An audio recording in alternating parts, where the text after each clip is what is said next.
Hello, everyone. It is Friday. I'm currently at a bachelorette in Florida. It's going to be interesting.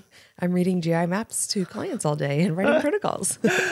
I have not. So I'm going, one of my best friends from college is getting married in Nashville in November, which I'm also very excited for that. But yeah, we're doing, I think there's like 10 or 12 girls. It'll be fun. At an Airbnb in Hollywood Beach, Florida. So I'm very excited to I'm also like very, just the mom. I'm nervous. So like, it's the first time that I'm leaving by myself. So funny story. One time Liz and I went on a trip to San Diego and missed our flight when we were actually in the airport because we were sitting at the wrong gate. And both of our husbands were like, "You what?" I forgot. Nick still makes fun of me to this day for that. He's like, "You're such an idiot. How did you miss your flight sitting in the airport?" And then our trip home was god awful. Never again. I don't remember what all happened with that, but so we did standby. That's why, because you had the friend that was at United and we did standby, and a lot of people were doing standby, and we ended up on a red eye, and we actually ended up paying like $800 per ticket. Yeah, that was ridiculous. Home one way to get home that night. From San Diego, and we got home at like 3 a.m. Oh my God, that was miserable. Never, ever. I really enjoy traveling, but I despise when issues arise. Yeah, me too. I'm nervous because I think it'll be okay, but this is also the trip that I intentionally booked a 7:30 a.m. flight home Sunday. You'll be fine. I'll be fine. It'll just keep me from drinking on Saturday, which is a good thing. So yeah, it's I'm excited though. It'll be fun. And hopefully I manage everything because I actually have one of my oral practical exams from 1 to 2 p.m. on Thursday, and my flight's at 5:30 p.m. out of Midway. So as soon as my practical is done, I need to like get my stuff in the car, drive to Midway, and then park and manage and maneuver my way through the airport by myself. Don't you have TSA pre-check? I do have TSA yeah, pre-check. Yeah, I'll be totally fine. You'll be totally fine. And I need to figure out whether I'm going to be able to fit into a carry-on. I mean, it's like 2 days and a lot of different outfits because we're going to the beach. We're going out to dinner one night. We're doing like a bachelorette Olympics, and you have a team, and my team is wearing like all yellow apparently, which is just a horrible color for me. But anyways, that's awesome. Yeah. So I think it'll be fun for the Olympics. Like, I have no idea. Someone else organized it. And I'm excited too because like the friend that organized it emailed and was like, "We're going to be cooking most of the food here." Kristen really wanted the bride really wanted to make use of the Airbnb and like stay here most of the time because it does have a pool. It has a really cool backyard with like bocce ball and all kinds of stuff. So that's awesome. I'm super excited. Yeah, that'll be so fun. Yeah. Exciting. All right, guys, we have a little bit of Friday Fire for you because that's the day today. And this actually came about, this topic, as an idea from church on Sunday.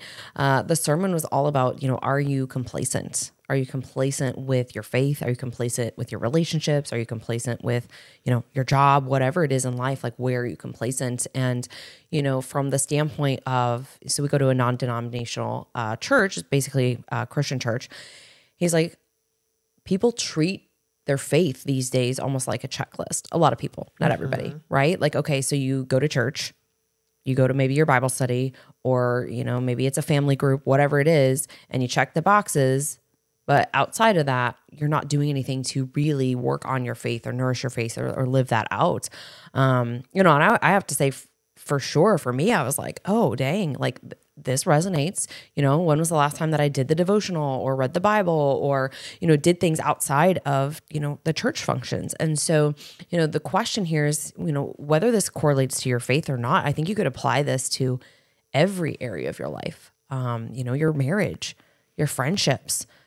Are you intentional with the time that you're spending with people? Or are you always just on your phone or always watching TV or, just not being truly present and nourishing those relationships and having conversation? Like, find things that are fun to do, like get outside in nature, go explore things, play games with each other, different things like that. Acts of love or compliments. And again, this could be with a friend or a coworker or somebody in your life that you're just like, man, I'm not like shown up for them. It could also be for you. Like, are you showing up for yourself? Or are you just saying you're doing things and not really doing things, checking boxes and not really being intentional. Yeah. And I think that this is hard because like we all get stuck in routines. Routines are great. I think that they are necessary to thrive in a lot of areas. But if your routine isn't working for you, I think that is where you know, just because you do it to do it, like you wake up and you put on the DVD to work out and you go through the motions and you get it done, but you're not losing weight like you want to, you know, you're not getting stronger like you want to, or, you know, you go and you run to the store and grab the, you know, pop in the microwave type meals, just to the lean cuisines or whatever it is, or, you know, maybe you grab a salad kit and some chicken, but like you're not seeing the results that you want to see. You got to ask yourself, okay, have I become complacent? Or a lot of times I think what happens is people think that they're doing things, like they think that they're doing effective things, but they're not seeing results. And then they blame external factors like, oh, you know, I have bad genetics, or I'm just someone that's always going to be fat or overweight, or, you know, I have an autoimmune condition or whatever it is. Can a lot of those things impact how you see progress? Absolutely. But you got to look internally and ask yourself, what can I change to see change? We've talked about this in so many different ways. Like if you are not seeing change, I'm sorry, but even if you feel like you're trying, what you're doing isn't working. It just is what it is. It's the facts. We have to live by facts in this world sometimes. Like we can't just live off of emotions or what we think should be. And so in this sense, have you become complacent with your workouts? Have you become complacent with what you're doing for your nutrition? Like, well, I just love my Friday night and Saturday night out to eat. Okay, then maybe you need to learn to love the body that you're in, even though it's not where you want it to be, because you've apparently become complacent with the actions that you're taking. You don't want to change them enough. And so it's a really hard pill to swallow. And I think when, for example, sometimes you need external things to help. So like looking on how to have fun date nights with your spouse, you know, like Googling things, like getting more creative with this, because you can't just hope that it changes. There has to be action taken towards these changes. So this is something I know for me and Nick, I think the postpartum time can be really hard on relationships for a lot of people, because babies, small children, have very high needs. They're constantly dependent on you. And so unless you have caretakers like babysitters or family, it can be really hard to have just you time. And so something that for our anniversary, Nick and I talked, and I was like, I want us both to plan a fun date night, not just like go out to eat, like plan something active, fun that we go and do together. So I planned a shooting range, and he was actually telling me that he Googled ideas, and he's like, one of the ideas was organized junk drawers. And I was like, oh, I know. Of course. Of course. That is your husband to a T. And he goes, and I'm not going to do it because I know it would make you really mad, but it was one of the ideas that came up. Also, whoever wrote that idea is a horrible... Right? It was a man. Yeah. It was a man. It was definitely a man. That's like the worst thing ever. But yeah, I mean, and there's actually, my sister gave this to Art and I. We haven't done it yet, but it's like a scratch off thing. So you can pick and choose. It gives you like the amount of time it's going to take, if it's indoors or outdoors, how much money it would cost. And then you scratch it off, and like you have to do what it says. And then like you like post pictures on Instagram or whatever. So, again, it's just hard because I don't want to get a scratch off and then like, oh, this is something that we can't do, you know, with Marcus or whatnot. So we've just been finding like fun, creative ways. Like we've really been into this card game called golf. We learned it at my brother's house. I feel so nerdy with it, but we definitely are very competitive and we keep a running score. I'm winning. So now we're also looking at like what other card games. So we want to learn Rummy next. We want to learn Gin Rummy. We got Connect 4. We're playing that with Marcus. So like we're just trying to find new things that we can do, especially with winter coming. Good Lord. Pray for us all. It's going to be dark at 4:30 at night. Thankfully, our neighbors have been coming out more. We've been hanging out more with them. So I'm kind of like, hey, moms, do you want to like alternate houses or something in the winter because we need to have, you know, play dates. But the point of this is evaluate where you're complacent. And I would even say, you know, the word here, stagnant, sticks out to me. Yes. You may be showing up. You may be checking the boxes, but you're not happy. You're not feeling fulfilled. And I'm going to share, for me, I got to this place about a month ago with my workouts. And I was like, you know what? I'm sorry. I just cannot fathom going back to a big box gym, and I'm tired of my workouts. I've been following, you know, the First Form app. I really enjoyed it. It's got some new things in there in terms of conditioning, but I was like, I need community. I need to be in a gym. I need to have, you know, push. And I'm so happy I did that, because while I don't love all the workouts all the time, because they are definitely harder, you push yourself harder, it's awesome. And it's kind of, you know, reignited my passion for moving my body and challenging myself. And so if you're feeling that kind of way, like you've got stagnant, let's say with your meal prep, like nothing sounds good. So you find yourself either skipping meals or going out to eat more or whatever, like take some time, sit down and start to think about like, what is it that, would make me excited about this? Could I buy foods in season? Could I Pinterest some new recipes? Could I host a cooking, night with like a couple of friends? Like we are getting ready to do that with a couple of our friends. And we're like, hey, let's do like a fancy fondue for Christmas for our party this year. And like just having more fun with these things instead of just going out to eat, getting another pizza or whatever it is that you typically do, a burger and fries, right? Like where can you level up? And yeah, it's going to take a little bit more time and effort, but at the end of the day, like don't allow yourself to just stay in these ruts where that you're not looking forward to your food. Like Becca and I both have said this before. I think we all get into these ruts of like, we just buy the same things at the grocery store.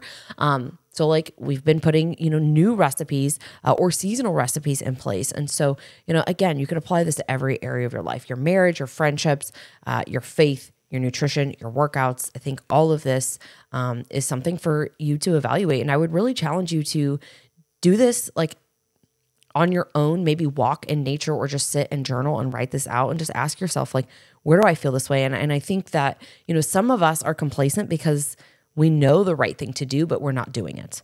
And I think other people don't know, the right thing to do. And therefore they're not doing anything. And that is complacency too. Yeah. And I would challenge beyond food, beyond exercise, relationships, your mindset. I think that that's one area that a lot of people fail to work on.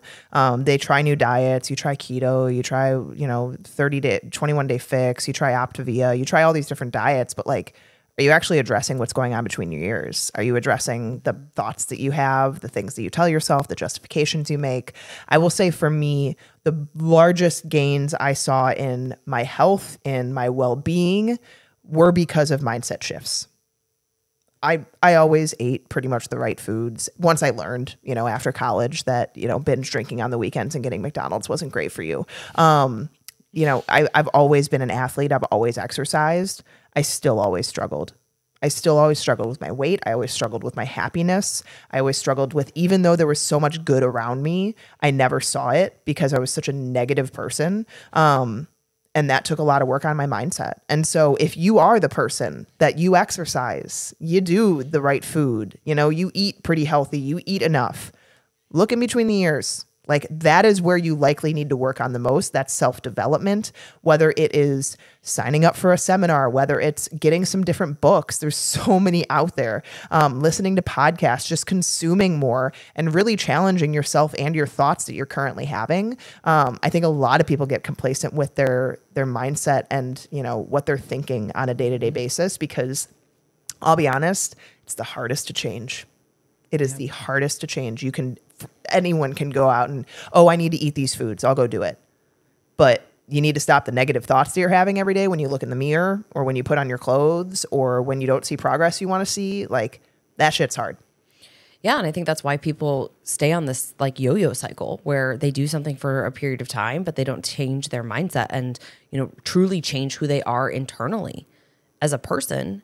And they're just doing the Optavia or counting the calories or following keto or whatever. And then before you know it, old habits creep back in, all that weight comes back on and you stay stuck in this, cycle. And if you can change your mindset, obviously we'll get, you see the cards out there, change your mindset, change your life. But it is true. If you change internally, you're going to see the external so different changes, right? And then you sustain them and you find that you're more fulfilled, you're happier. And I would say too, like in correlation with this mindset, it's like, when was the last time that you did something that was hard and that was challenging, then you didn't quit? That you got relentless with that goal and you really allowed yourself to follow through. And you said, no matter what my mind tells me, what rationalizations I'm going to, make, I am going to still show up and I'm going to execute. We talked about this on, another Friday Fire. And the reason why this is so important is because there is a reaction in your brain chemically that happens when you say things or you start to feel something.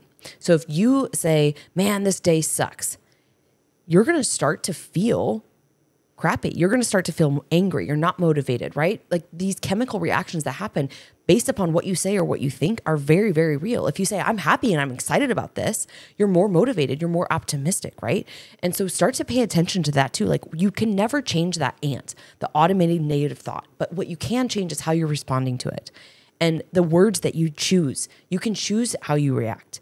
But if you're just ignoring these things, and you're not doing the mindset work, you're never going to make the lasting changes that most people want. And so the question that we will leave you with is like, what's it all worth if you're not really truly ready to dig in and change internally and get out of this place of complacency and change your life?